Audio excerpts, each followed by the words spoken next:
He scooped up handfuls of dirt and slowly buried his wounded comrade. Then he dragged another corpse over and pressed himself tightly beneath it. Japanese soldiers marched right past them. The footsteps were painfully close. Neither of them dared to breathe. Suddenly, one soldier stopped. The next second, a bayonet came down hard.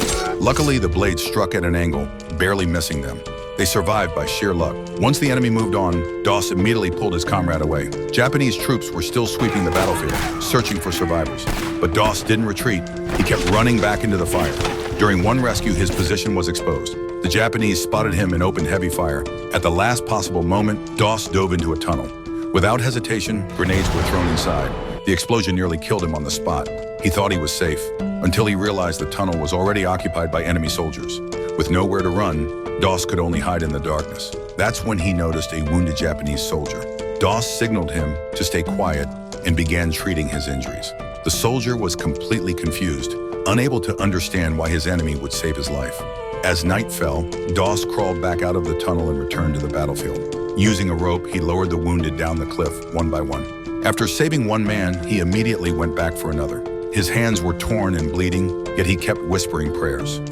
One more. Help me get one more. It was his faith alone that pushed him to keep going. Back at the camp, the number of wounded kept rising. The commanding officer grew suspicious and questioned one of the rescued soldiers. Doss, ausländer. What, Alan? Doss did this? No, just Doss.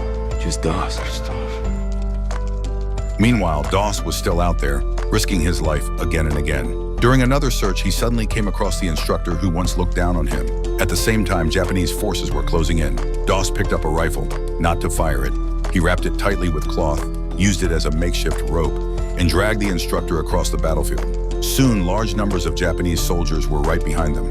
On this hellish battlefield, with no place left to run, would they make it out alive?